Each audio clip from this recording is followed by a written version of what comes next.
Hello students, last video lecture के अंदर हमने डिस्कस किया था the mechanism of muscle contraction और muscle physiology as well as muscle का एनर्जी मेटाबॉलिज्म भी हमने वहाँ पे डिस्कस किया था basically. In today's video lecture we are going to discuss about some muscular disorder कि जो मसल्स हैं उन मसल्स के साथ कौन कौन से डिसऑर्डर्स एसोसिएटेड है बेसिकली। तो बेटे यहाँ पे हम डिस्कस करेंगे मस्कुलर डिस्ट्रॉफी के बारे में, मास्थेनिया ग्रेविस के बारे में, क्रैम्प्स के बारे में, टेटनी के बारे में और मसल फैटिग के बारे में बेसिकली। ठीक है, तो let's start the muscular disorders basically और the disorders of muscles. Disorders of muscles.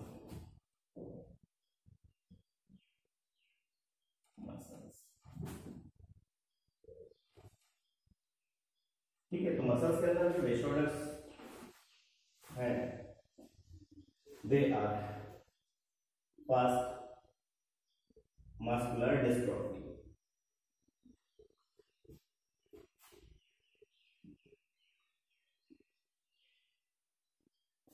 जो कि जेनेटिक डिसऑर्डर है। Second myasthenia gravis,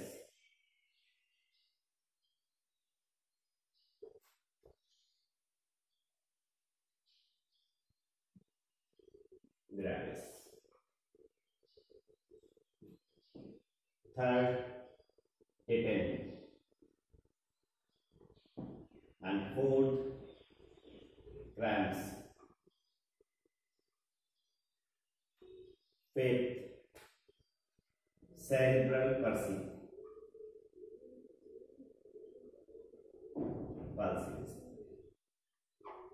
and sixth muscle fatigue.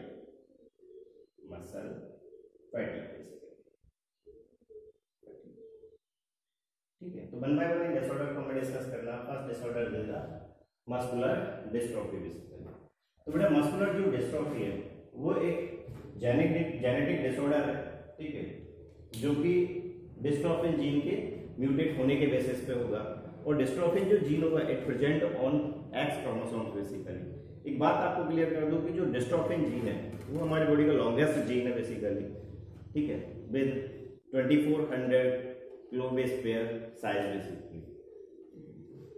तो muscular dystrophy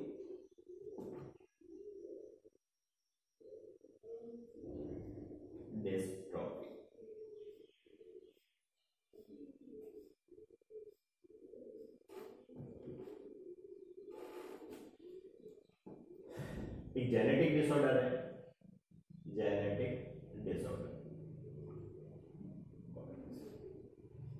in the sense it associated with genes, associated with genes, with genes. It is X linked और allosomal. और allosome जो है they are the sex chromosomes, sex chromosomes. तो X linked recessive disorder है, recessive disorder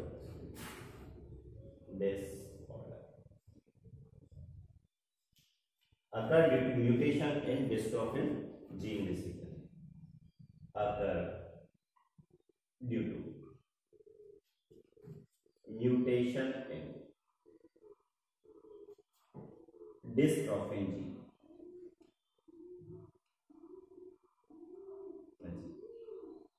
अब dystrophin जो gene है उस जीन का फंक्शन क्या है और उस जीन के म्यूटेट होने की वजह से मस्कुलर डिस्ट्रोफी कैसे होता है, ठीक है, और उसके क्या क्या इफेक्ट आएंगे basically. They are the dystrophin gene जो है it is the longest gene of body, longest gene with 2400 kilobase pair size.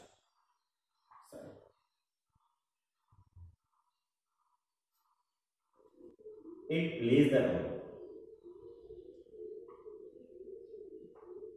role in encourage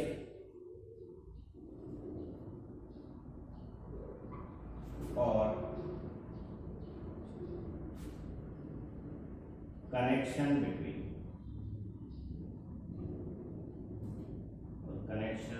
of cells framework या muscle cells framework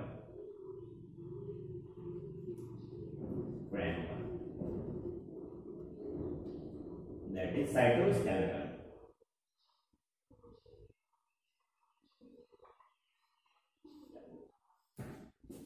with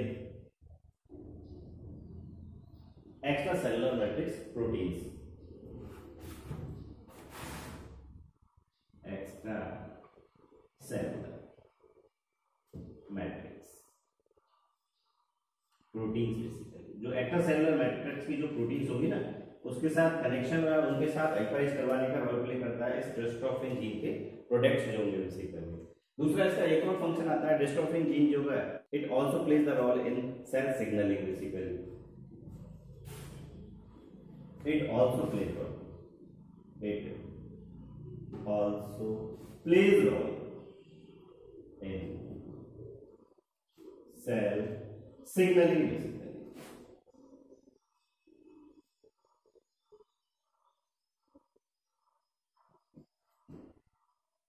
Between different signal molecules.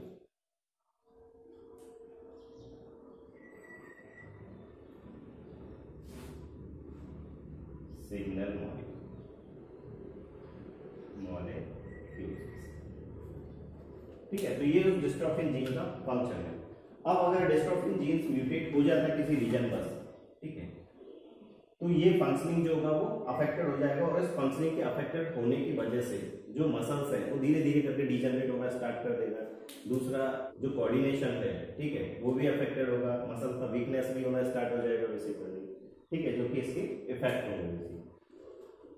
आपको मैं जब genetics बता रहा था तो उस टाइम मैंने आपको बताया था कि एक्स लिंक्ड रिसेसिव डिसऑर्डर का मीनिंग क्या है कि फीमेल के पास जैसे 2 एक्स क्रोमोसोम्स हैं तो अगर एक एक्स क्रोमोसोम्स अगर अफेक्टेड हो जाता है ठीक है तो इंडिविजुअल बिकम कैरियर इंडिविजुअल और दोनों ही एक्स क्रोमोसोम्स अगर अफेक्टेड हो जाते हैं या म्यूटेटेड हो जाते हैं ठीक है तो the condition become muscular dystrophy ठीक है। तो उस केस में मस्कुलर डिस्ट्रोफी जो होगा इंडिविजुअल के पास हो जाएगा बेसिकली ठीक है। तो इस वजह से यहाँ पे इसको बोला है कि मस्कुलर डिस्ट्रोफी जो है this is the x linked recessive disorder basically ठीक है। तो कई बार क्वेश्चन पूछता है कि मस्कुलर डिस्ट्रोफी जो है वो किस टाइप का डिसऑर्डर है ठीक है, वो ऑटोसोमल रिसेसिव डिसऑर्डर है या फिर वो एलोसोमल रिसेसिव डिसऑर्डर है, वो एक्स लिंक्ड रिसेसिव डिसऑर्डर है या फिर वो बाई लिंक्ड रिसेसिव डिसऑर्डर से बेसिकली ठीक है। तो यहाँ से ध्यान रखना कि जो मस्कुलर डिस्ट्रोफी है वो एक्स लिंक्ड रिसेसिव डिसऑर्डर है बेसिकली जिसमें डिस्ट्रोफिन जो जीन होगा वो अफेक्टेड होगा और डिस्ट्रेसिन जो जीन है ठीक है वो हमारी बॉडी का लॉन्गेस्ट जीन है जिसका साइज जो that is 2400 kilo base pair है। तो उसका फंक्शन है जो वो फंक्शन है कि सेलुलर फ्रेमवर्क पे दैट इज साइटोस्केलेटन उस साइटोस्केलेटन से एक्सटर्नल मैट्रिक्स को कनेक्ट करने का काम करता है ठीक है। एज वेल एज जो डिस्ट्रोफिन जीन के जो प्रोडक्ट्स होंगे ठीक है they also plays the role in cell signalling. जो एक सेल से दूसरी सेल के लिए सिग्नलिंग ट्रांसफर हो रहा है उसमें रोल प्ले कर रहे हैं बेसिकली इसके प्रोडक्ट जो होंगे डिस्ट्रोफिन जीन के ठीक है। तो due to mutation on this gene ठीक है अगर इस जीन की म्यूटेशन हो जाता है इस जीन के अंदर किसी टाइप से म्यूटेशन हो जाता है ठीक है तो ये फंक्शनिंग जो होगी वो अफेक्टेड हो जाएगी और फंक्शनिंग अफेक्टेड होते ही मसल जो होंगे वो वीकन होती चली जाएगी, बॉडी का जो कोऑर्डिनेशन होगा ठीक है वो अफेक्टेड हो जाएगा, मसल्स का डीजनरेशन होना स्टार्ट हो जाएगा as well as loss of mobility हो जाएगा बेसिकली ठीक है। तो इसके जो इफेक्ट होंगे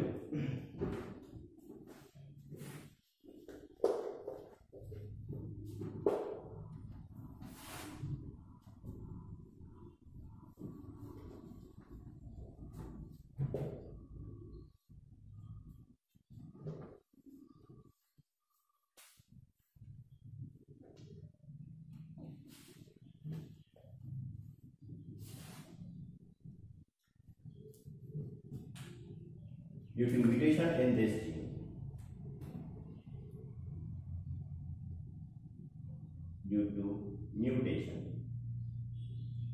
in this gene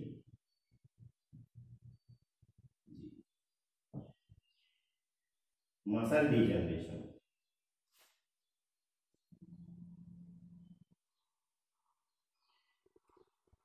Second, weakening of muscle.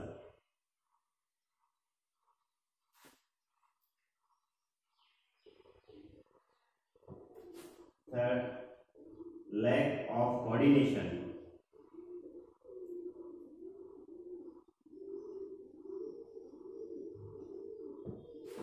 Fourth, loss of mobility.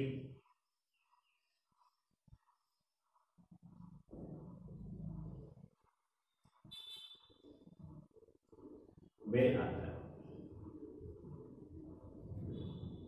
है, ठीक है, ये प्रॉब्लम्स कॉज हो जाएंगी in case of muscular dystrophy. ठीक है, तो क्यों हुआ है, कौन से जीन की वजह से हुआ है और उसके अफेक्ट क्या क्या आएंगे बेसिकली, कि अगर वो जीन म्यूटेट हो जाता है तो this all about the muscular dystrophy.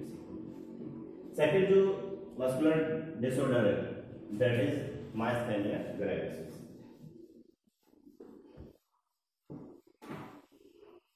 Myasthenia gravis जो है वो एक ऑटो इम्यून डिसऑर्डर है जिसमें ऑटो एंटीबॉडीज का डेवलपमेंट होगा अगेंस्ट द एसिटाइलकोलिन रिसेप्टर और अगेंस्ट द न्यूरोमस्कुलर जंक्शन, और ऑटो एंटीबॉडीज जो होंगी they destroy the acetylcholine receptor and neuromuscular junction, जिसकी वजह से जो सिग्नल होगा वो फर्दर ट्रांसफर नहीं हो पाएगा, और फर्दर ट्रांसफर अगर नहीं होगा तो मसल जो होंगे वो धीरे धीरे करके फिर डिजनरेट होना स्टार्ट हो जाएगा। ठीक है, पैरालिसिस वाला कंडीशन डेवलप हो जाएगा इंडिविजुअल के पास। ठीक है, अदर एक्टिविटीज जो होंगी वो अफेक्टेड होगी। Myasthenia gravis.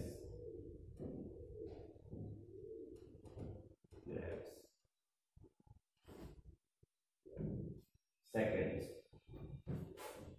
it is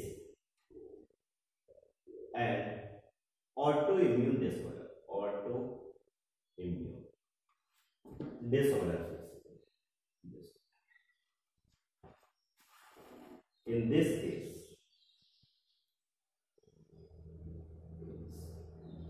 autoantibodies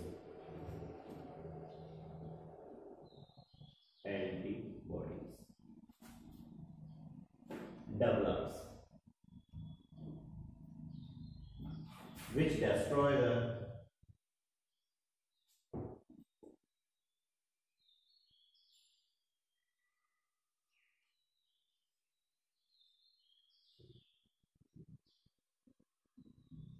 or degenerate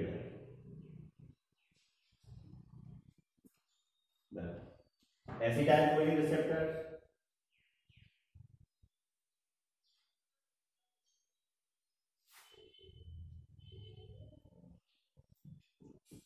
and neuromuscular junction.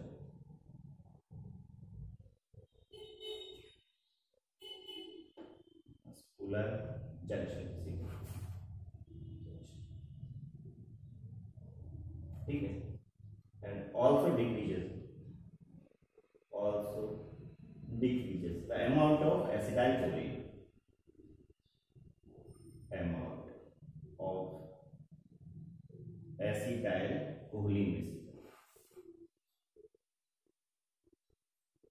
और एसिटाइलकोलिन जो था वो एक न्यूरोट्रांसमीटर था जो नर्व इंपल्स को या एक्शन पोटेंशियल को ट्रांसफर कर रहा था one neuron to another neuron या one cell to another cells basically.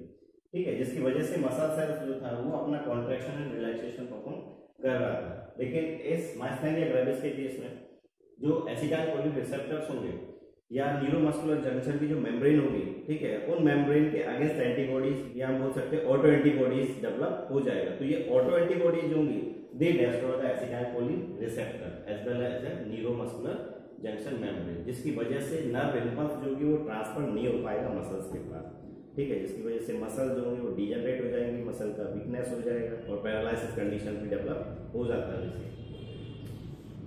So acetylcholine receptors and neuromuscular junction, it also decreases the amount of acetylcholine, which lead to loss of signal, loss of nerve impulse, nerve impulse. और action potential, action potential from motor neuron to muscle cell.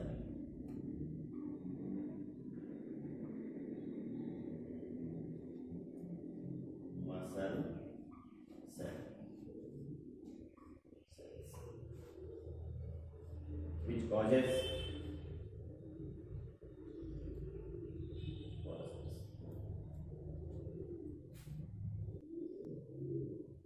muscle degeneration,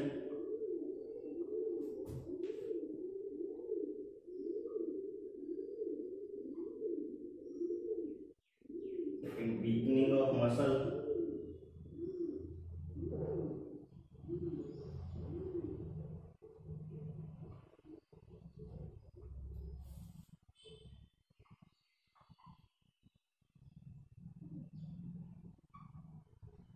third paralysis,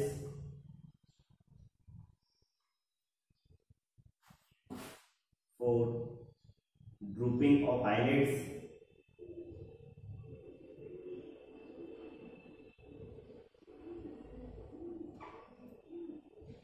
fifth difficulty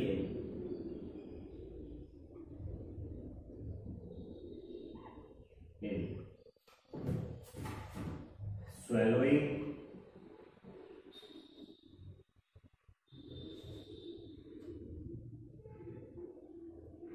breathing and facial expression, and facial expression। ठीक है, तो ये चीजें affect हो जाएगी कि muscle degeneration भी हो सकता है, ठीक है, मसल का वीकनिंग भी हो सकता है, इसके अलावा पैरालिसिस कंडीशन भी डेवलप हो सकता है, या ड्रूपिंग ऑफ आईलिड्स भी हो सकता है जैसे कर दिया, डिफिकल्टी इन स्वेलिंग भी हो सकता है, ब्रीदिंग भी हो सकता है, फेशियल एक्सप्रेशन भी हो सकता है जैसे। ठीक है, तो इसको अगर डिटेल से थोड़ा समझा जाए तो है क्या बेसिकली,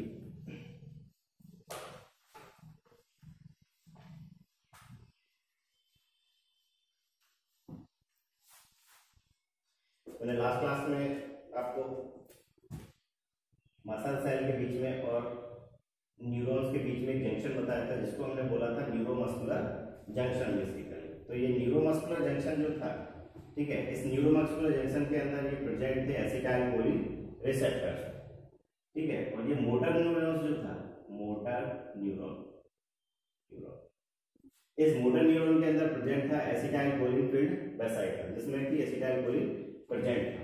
ठीक है, तो जब कभी भी नर्व सिग्नल इस एंड प्लेट तक आता था, it causes the opening of calcium ion channel, जिसकी वजह से कैल्शियम आयन जो था ना वो इनर साइड डिफ्यूज होना स्टार्ट होगा।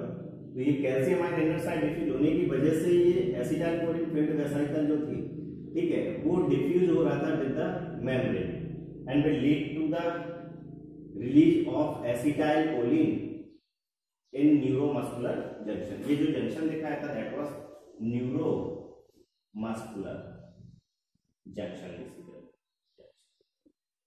ठीक है। तो यहाँ ये जो एसिटाइलकोलिन रिसेप्टर्स है या इनको एसीएच रिसेप्टर भी हमने बोला था,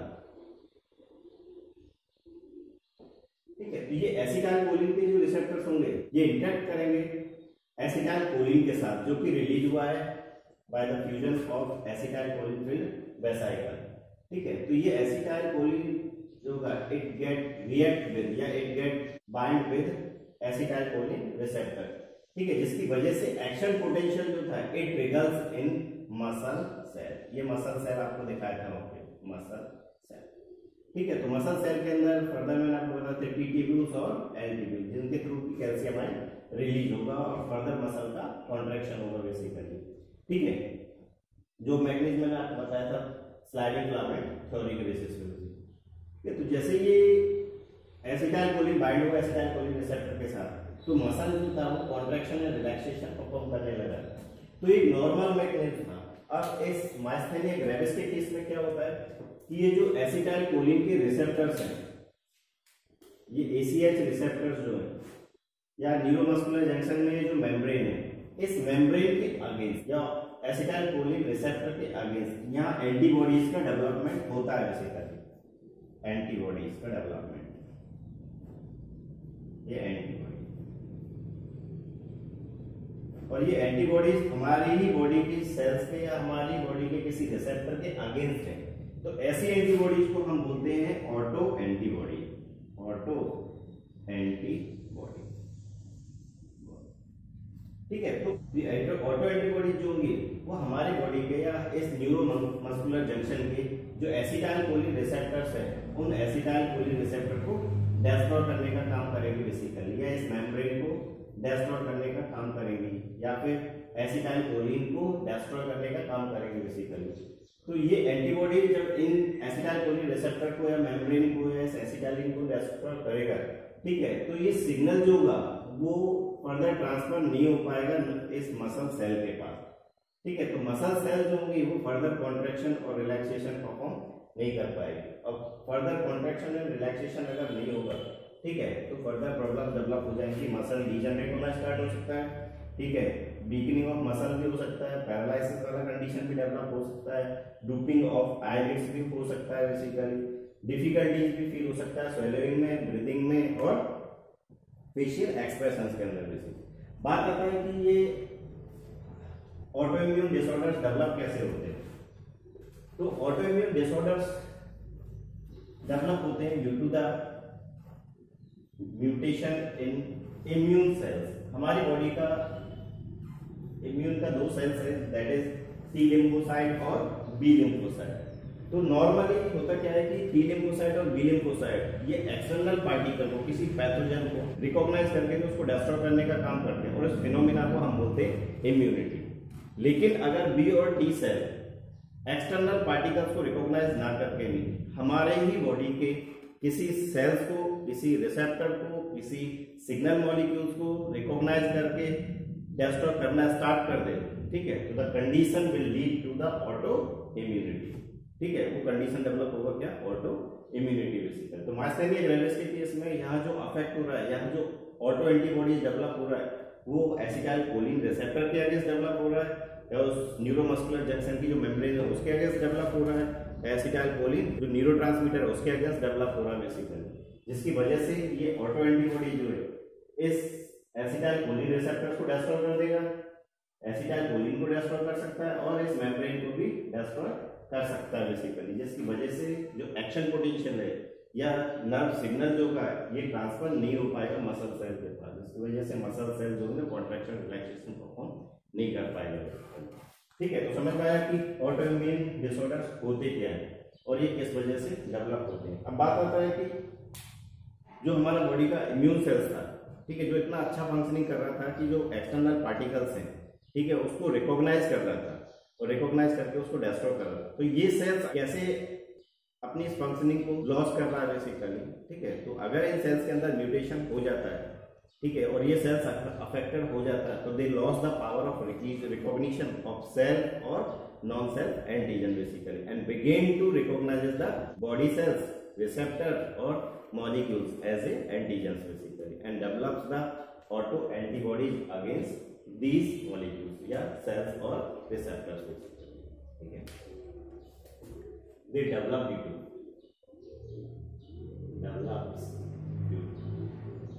mutation in immune cells, that is T lymphocyte and B lymphocyte.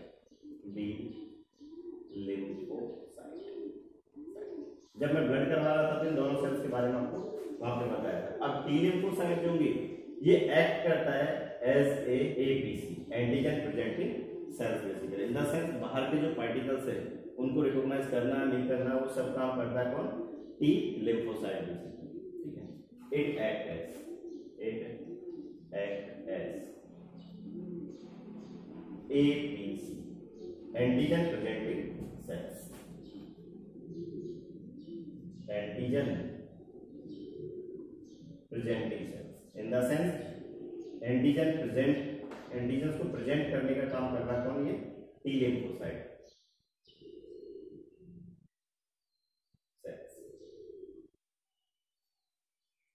जबकि बी लिम्फोसाइट का जो काम है, इट प्रोड्यूसेस एंटीबॉडीज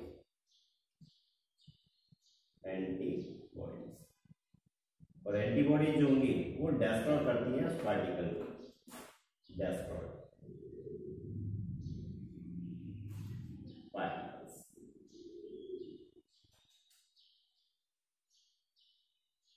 अब बाहर के पार्टिकल्स और एंटीजन्स को अगर डिस्ट्रॉय करती हैं तो उनको बोलते हैं हम एंटीबॉडीज।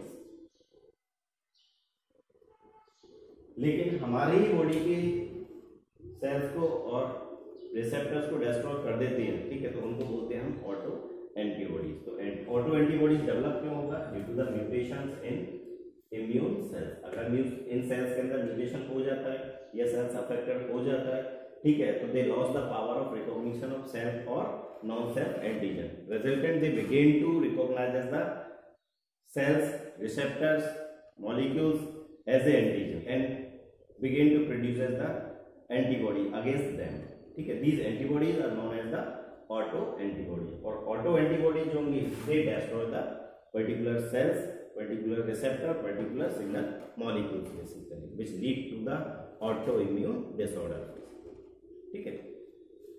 तो this was the myasthenia gravis. ध्यान रखना माइस्थेनिया ग्रेविस के केस में होता क्या है, ठीक है, क्यों हुआ है, कैसे हुआ है और उसके इफेक्ट क्या क्या है।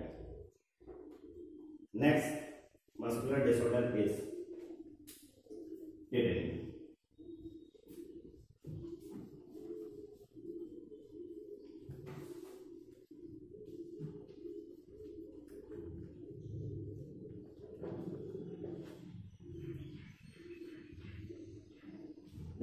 Tetany is differ from the tetanus.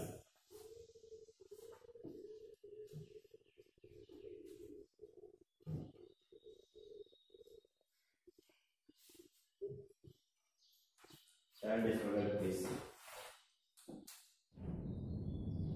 Third is tetany. ठीक है, तो टेटनी का मीनिंग क्या है? It is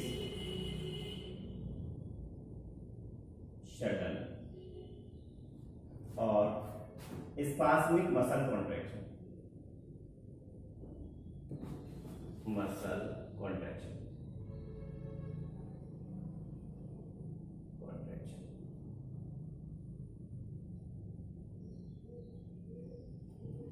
it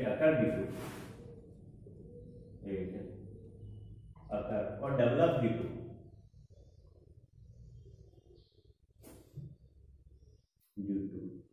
low concentration of calcium ion.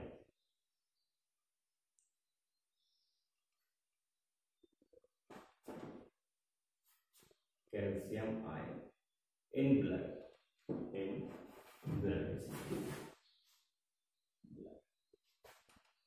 हमें पता है कैल्शियम आयन का जो रोल था मसल कॉन्ट्रैक्शन में, वो सिग्नल को ट्रांसफर करने में रोल प्ले कर रहा था। जो मोटर न्यूरॉन्स से न्यूरोमस्कुलर जंक्शन तक जो सिग्नल आ रहा था उसको मसल सेल्स तक ट्रांसफर करने का रोल प्ले कर रहा था। दूसरा जो ब्रिज और डी ब्रिज फॉर्मेशन का जो साइकिल्स था, ठीक है, उसको भी कंटिन्यू करने का रोल प्ले कर रहा था बेसिकली। तो अगर ब्लड के अंदर कैल्शियम आयन लेवल डिक्रीज हो जाता है, ठीक है, तो फर्दर जो प्रोसेस होंगे वो अफेक्टेड हो जाएंगे बेसिकली, ठीक है।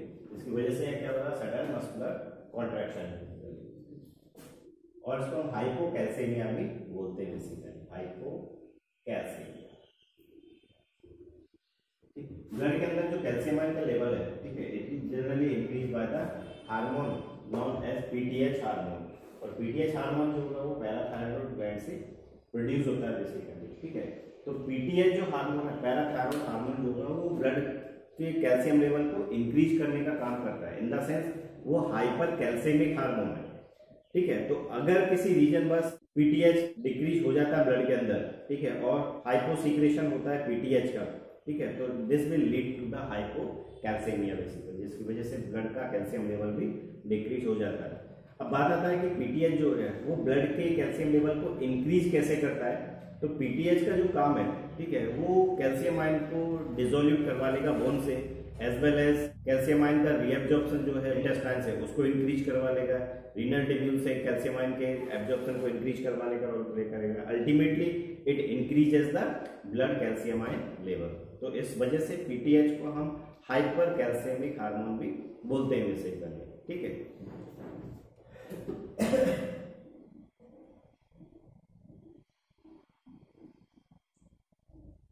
पीटीएच और पैराथायरॉयड हार्मोन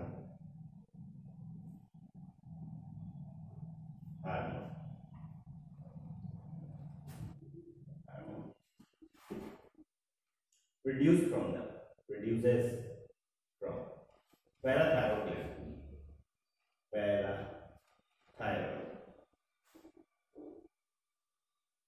gland, ठीक है। It is hypercalcemic hormone, it is hypercalcemic hormone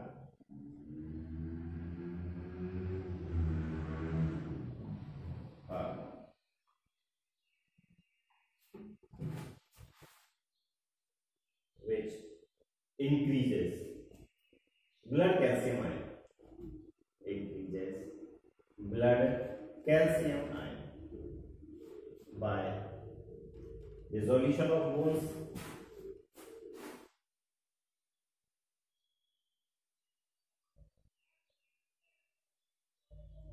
by increased reabsorption या increased absorption of calcium ion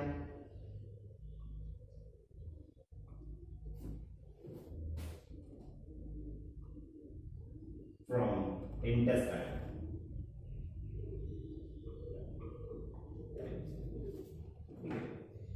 The hyposecretion of PTH, hyposecretion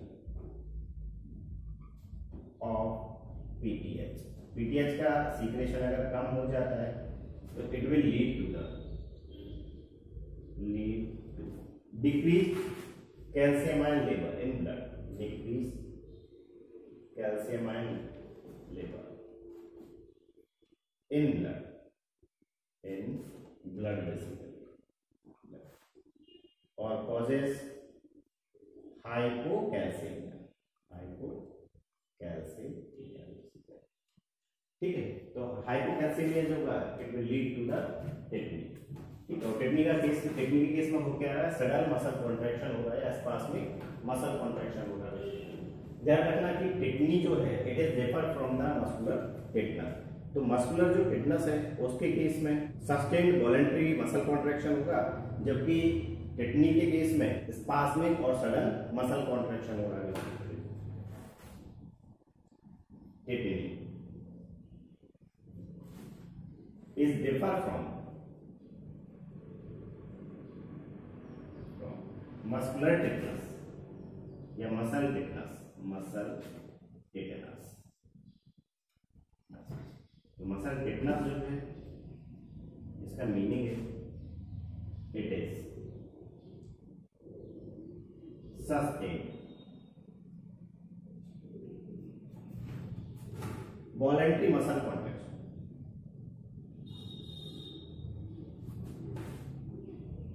muscle contraction,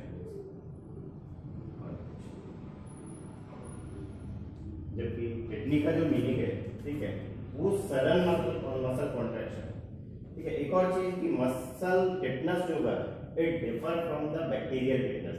bacterial जो tetanus है, ठीक है, it occur due to the infection of clostridium tetani bacteria, जबकि tetanus जो है मेरा muscle tetanus जो है, ठीक है, वहां किसी टाइप से कोई बैक्टीरियल इंफेक्शन नहीं होता। Muscle tetanus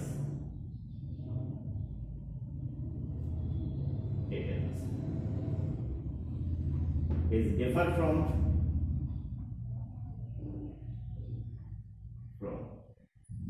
bacterial tetanus.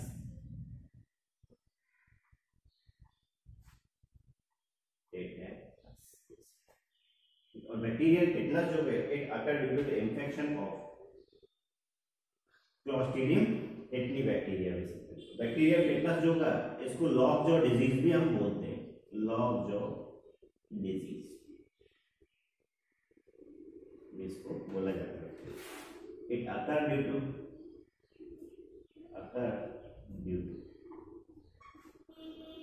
infection of bacteria, that is Clostridium difficile.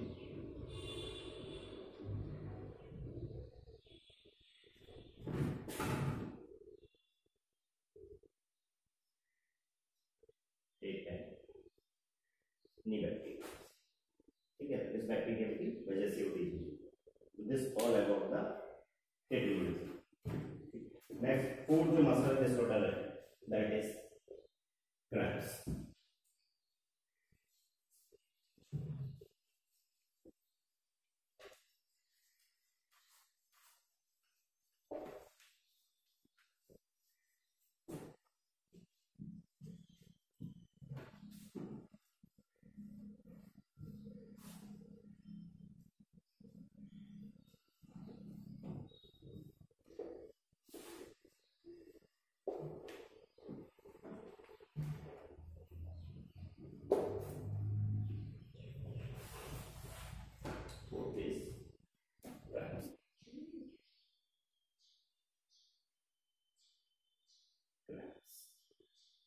ठीक है, क्रैम्प्स है क्या basically it is painful, involuntary, skeletal muscle contraction of skeletal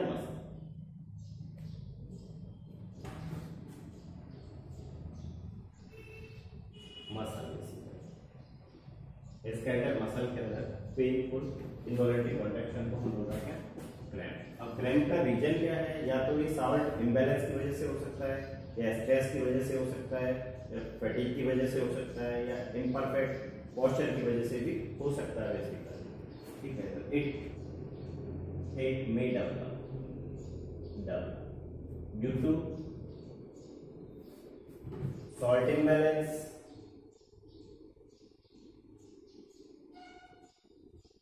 या स्ट्रेस की वजह से भी डेवलप हो सकता है,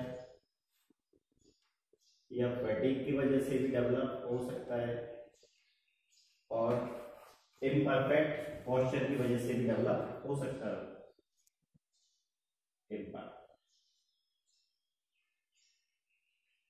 बॉडी पोस्चर उसकी वजह से भी डेवलप हो सकता है बेसिकली। ठीक है, तो यूजुअली जो क्रैम्प्स है या तो हमारे थाई के मसल के अंदर डेवलप होता है, या फिर हमारा जो हैंड का जो मसल होगा उसके अंदर डेवलप होता है। इन द सेंस जो स्केलेटल मसल्स होंगे उनके अंदर ही क्रैम्प ज्यादा डेवलप होते हैं बेसिकली। ठीक है, तो क्रैम्प्स का जनरल जो मीनिंग है वो मीनिंग क्या है? Painful involuntary contraction of skeletal muscle. ठीक है, it usually develops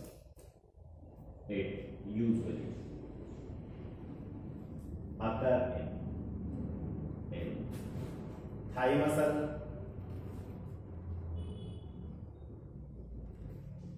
hand muscles,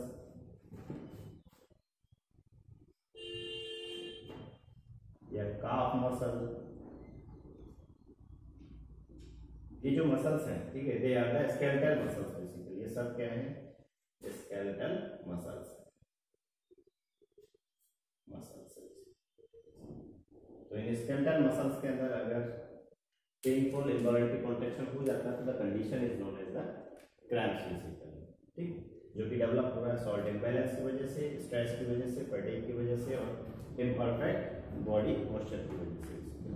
next muscular जो डिसऑर्डर है that is cerebral palsy.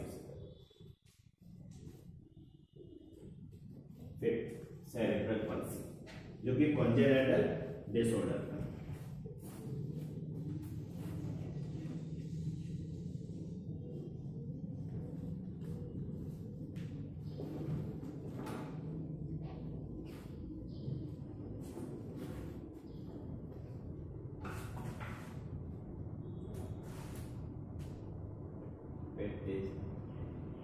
Cerebral pulse.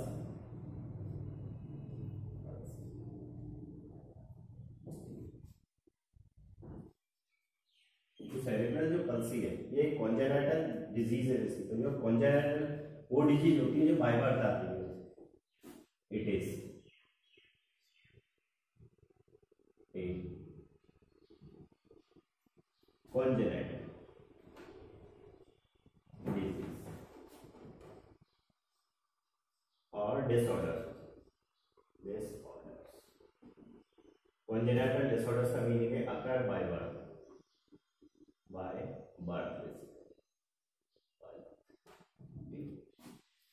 in this case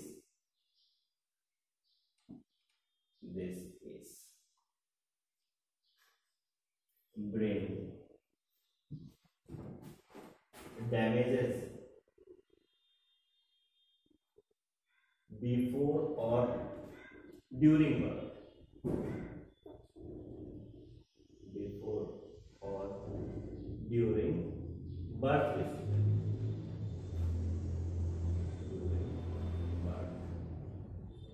due to which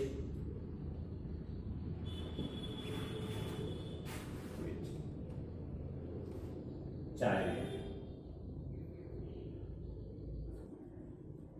causes problems in carrying daily physical work, problems in carrying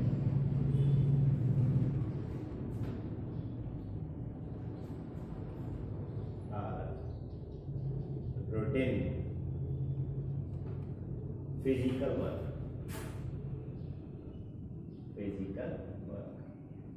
तो ऐसे जो child होंगे वो अपना physical work को easily नहीं कर पाते बेसिकली, ठीक है, क्योंकि यहाँ पे मोटर फंक्शनिंग भी अफेक्टेड होता है, मस्कुलर सिस्टम भी अफेक्टेड होता है बेसिकली। तो सेरेब्रल पल्सी के केस में बर्थ के टाइम और बिफोर द बर्थ उसका ब्रेन जो होगा वो डैमेज होगा, जिसकी वजह से जो मस्कुलर सिस्टम है वो भी अफेक्टेड होगा। तो ऐसे चाइल्ड जो होंगे वो अपनी नॉर्मल रूटीन वर्क जो होते हैं उनको परफॉर्म नहीं कर पाते basically.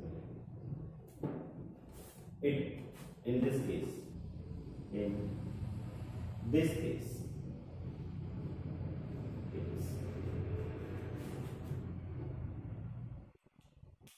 muscular system,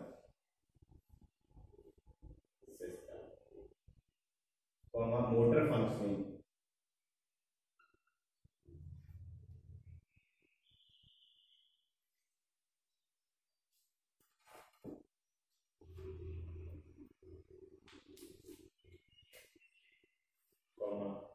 body posture,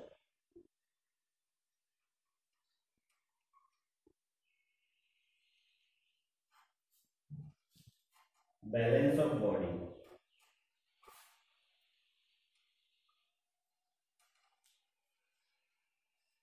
also affected this, also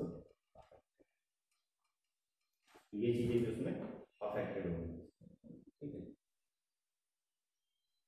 तो this was the cerebral palsy decision. तो ध्यान रखना सेरेब्रल पल्सी जो है कॉन्जेनिटल डिसऑर्डर्स है, और कॉन्जेनिटल डिसऑर्डर्स होते हैं जो बाय बर्थ आते हैं बेसिकली, ठीक है। तो इसके केस में वो क्या है, जो ब्रेन है, ठीक है, या तो बर्थ से पहले ही डैमेज हो गया है या फिर वो ड्यूरिंग बर्थ डैमेज हो गया है, जिसकी वजह से उसका मस्कुलर जो सिस्टम है वो अफेक्टेड हुआ है, मोटर फंक्शनिंग अफेक्टेड हुआ है, ठीक है, बॉडी का पोस्चर अफेक्टेड हुआ है, बैलेंस ऑफ बॉडी अफेक्टेड हुआ है, ठीक है, जिसकी वजह से वो नॉर्मल चाइल्ड, जिसकी वजह से जो चाइल्ड होगा, ठीक है, वो अपना डेली रूटीन वर्क जो है ना उसको इजीली कैरी नहीं कर पाता basically. Next muscular disorders is muscle fatigue, muscle fatigue.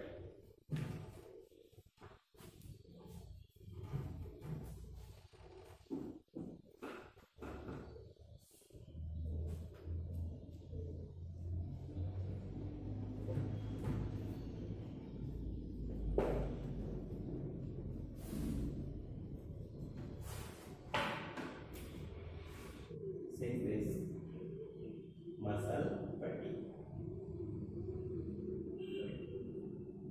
ठीक है। मसल के अंदर अगर टाइटनेस हो जाता है, ठीक है, due to the dehydration, due to the loss of the salt और due to prolonged muscular activity, ठीक है, तो तो उस टायर्डनेस को ही हम बोल रहे हैं मसल फैटिग बेसिकली। तो मसल से अगर हम एक्सेस वर्क करवाते हैं तो एक्सेस फिजिकल वर्क अगर करते हैं, ठीक है, तो during this muscle perform the aerobic respiration, और अगर एरोबिक रेस्पिरेशन परफॉर्म होता है तो किसी टाइप से मसल्स के अंदर वो पेन डेवलप नहीं होता, ठीक है। लेकिन प्रोलॉन्ग मस्कुलर एक्टिविटी के बेसिस पे अगर मसल्स एनारोबिक रेस्पिरेशन परफॉर्म करता है, ठीक है, तो it will lead to the formation of lactic acid, और लैक्टिक एसिड जो है get deposited in the muscle basically and will lead to the pain in muscle, ठीक है। तो प्रोलॉन्ग मस्कुलर एक्टिविटी की वजह से जो मसल के पास टायर्डनेस आ रहा है उसी को हम बोल रहे हैं muscle fatigue.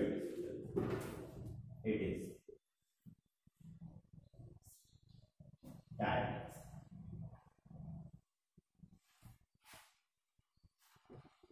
in muscle due to prolonged activity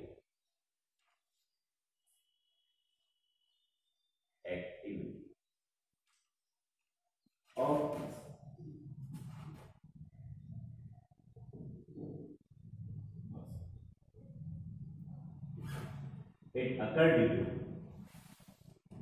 it occur due to dehydration,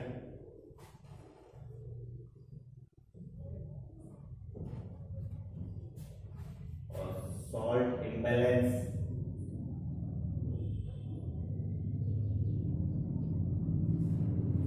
and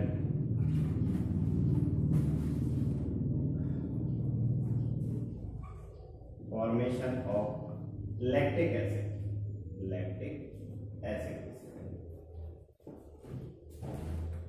in muscle, ठीक है। तो इनकी वजह से डेवलप हो रहा है क्या, ये मसल फैटिग। तो मसल फैटिग का जैसे इतना सा मीनिंग है कि मसल्स के अंदर टायर्डनेस डेवलप हो जाए। अब वो टायर्डनेस क्यों डेवलप हो रहा है, क्योंकि मसल से अगर एक्सेस वर्क करवाया जा रहा है, ठीक है, या प्रोलॉन्ग मस्कुलर एक्टिविटी परफॉर्म करवाया जा रहा है, ठीक है, उसी टाइम क्या हुआ कि डिहाइड्रेशन भी हुआ है, ठीक है, सॉल्ट इम्बैलेंस भी हुआ है, ठीक है, तो जिसकी वजह से क्या है वो मसल टायर्ड आ रहा है। This tiredness of muscle is known as the muscle fatigue. These were the disorders of muscle wasting. Thank you.